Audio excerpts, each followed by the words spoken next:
So, as people know, I'm slowly trying to get back into producing these videos. I'm not promising I'll be doing anything regular again, I'm just putting out what I can. Again, this is just a hobby for me, so my mental state comes first. Very true.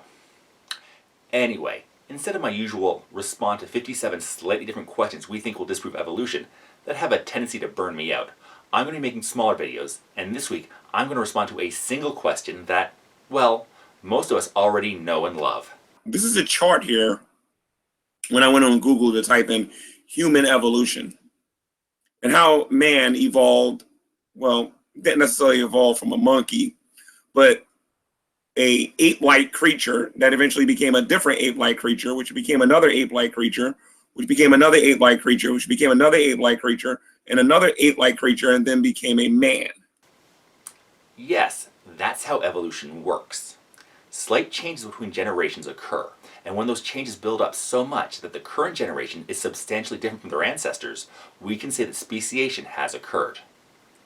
I would like to note that Gman here admitted to using Google to find that image. That's going to come up later. I want you to observe what's here, though. What does this look like to you?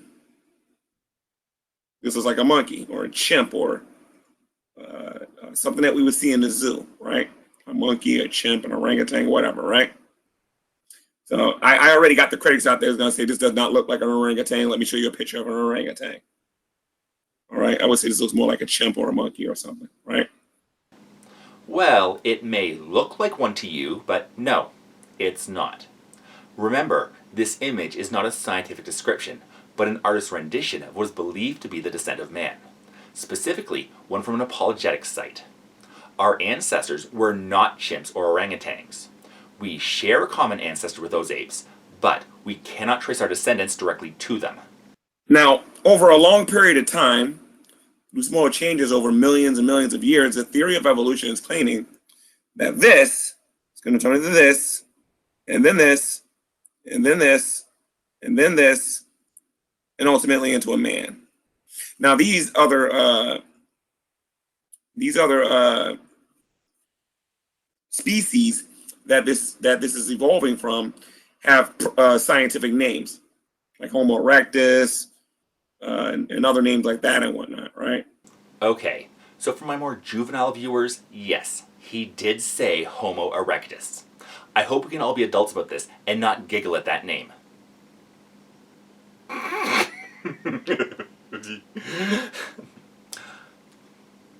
Alright, where were we? And the question that we always ask is this. If human beings evolved from monkeys, why are there still monkeys in the world? Yep, that's his question. If humans came from monkeys, why are there still monkeys? Right now, every evolutionist that's watching this is either face-palming, laughing, mocking, talking about how stupid I am for asking this question. Sorry. Go ahead. I'm going to say all of them because you got some people out there that actually teach and have a desire to want to educate other people about why this might be a bad question. Now, I personally do not believe it's a bad question. I believe it's a good question. I'm going to say this. No, it isn't a bad question. It's not a stupid question.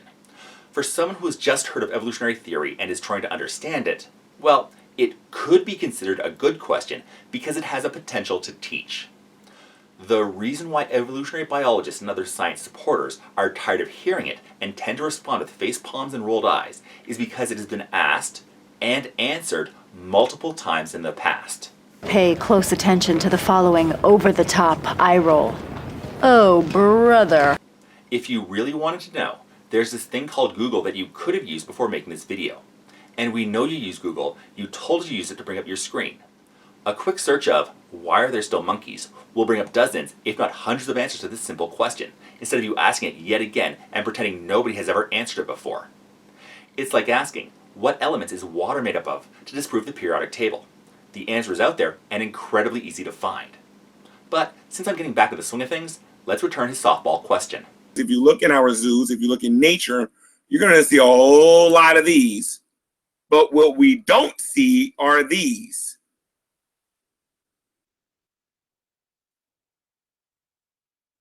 We don't see these intermediate species. And the evolutionists will try to pretend like they don't know that this is what we're talking about. I get what you're talking about, but what you need to understand is that does not represent a creature that is still in existence. When it's said that humans came from monkeys, it doesn't mean that we came from an offshoot of modern-day monkeys. What is being said is that modern-day monkeys and apes, of which humans are, we're apes, share a common ancestor. That is what that picture is supposed to be displaying, our ancestor that we also share with modern-day monkeys, but not an actual modern-day monkey. We have currently traced the split between monkeys and apes to roughly 250 million years ago, and those ancestors simply do not exist anymore. The reason there are still monkeys if we came from monkeys is because the genetic lines diverged, with one group becoming what are modern-day monkeys and another into what are classified as apes. You see, they say, well, it depends on environment, depends on natural selection, and things like that and whatnot. Well, yes, the environment is a determining factor in evolution, and natural selection will select for the best organisms to survive in that environment. The reason that modern-day monkeys look similar to their ancestors is because that shape is really good for the environment they find themselves in. Modern-day monkeys are physiologically similar, meaning they have the same general monkey shape, but are genetically different from their ancestors. It's the same with sharks. Sharks have basically stayed the same shark shape for millions of years because that's the perfect shape for them. That's why when land-based mammals back to the water, they adapted a similar shape over generations to become what are dolphins, because it's an incredibly good design for an aquatic predator. A current theory is that localized climate change was instrumental in human development. Our ancestors contended with changing environments and climate variability. These changes selected for larger brains and understanding the world around us, leading us to the ability to make tools that help us survive. Other primate populations did not have to deal with changes like this, so they didn't have the pressure to evolve in extreme ways.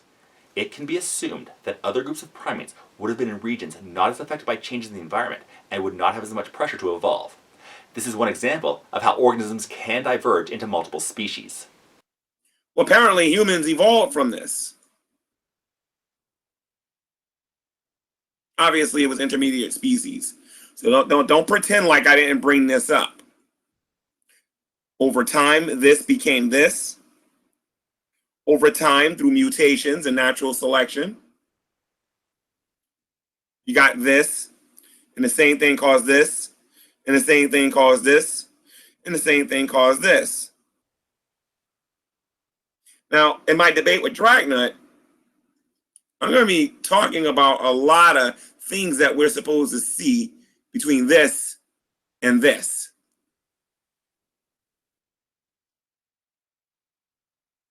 Because if it's true that this evolved into this through these intermediate species, then we should see certain things. Science deals with observation and science deals with evidence. And that evidence has to be present in order for us to believe that this, through these intermediate species, became this. Okay, 2 points here. First, we have found several intermediary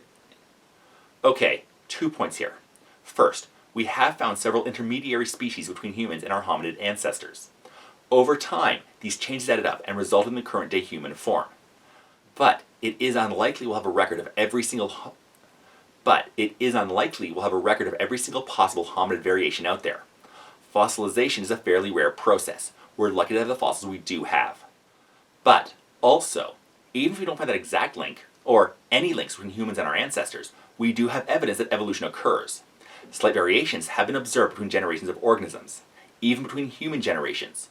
You are slightly different from your parents, and if you have children, they'll be slightly divergent from you. These changes are generally so small that they're not noticeable. But if they result in an organism that is better adapted to survive in the environment, it will be in a better position to pass on their genes. As humans are animals, and we've shown that animals, along with plants and other organisms, achieve genetic diversity through evolution via natural selection, we can conclude that humans are the result of multiple generations of the guess and check method of natural selection. And no amount of semantics, word game, or word play is going to save them from having to deal with this. So for those of you who are saying things like, if evolution is true, why are there still monkeys? Why are there still primates? Why are there still gorillas? Why are there still chimps? Why are there still orangutans? Okay, no semantics, no word games or word play. I'll try to spell it out as simply as possible. Our ancestors are not and were not gorillas or chimpanzees or orangutans. Those species of ape are best described as cousins of ours, and even that's kind of pushing the analogy. Again, not trying to use wordplay here. We share a common ancestor with those apes, but those apes you mentioned share a much closer related ancestor to us than our common ancestor with monkeys. But they are still not direct ancestors of ours. Various branches of ape ancestors led to different versions of apes. Gorillas, chimpanzees, orangutans, us. Yes, we are apes. But that picture you put up would, if it were an accurate description of the evolution of man, not show those other apes you mentioned because we do not trace our ancestry through them. It's not a stupid question. Because what you're really saying is, if these are still here, then where are these intermediate forms? No one is saying they're still here. The intermediate forms were replaced by ones selected by virtue of being better adapted to their environment.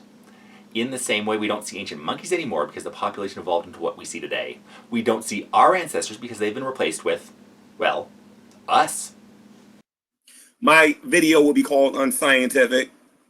People will laugh at my question.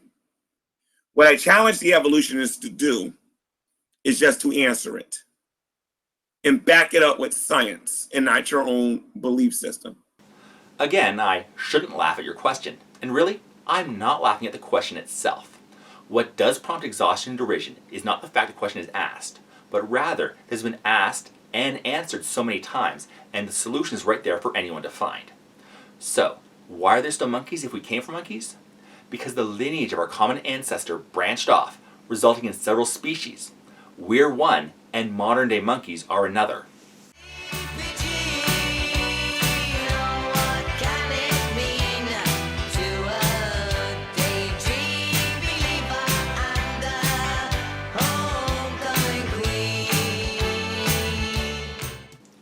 What?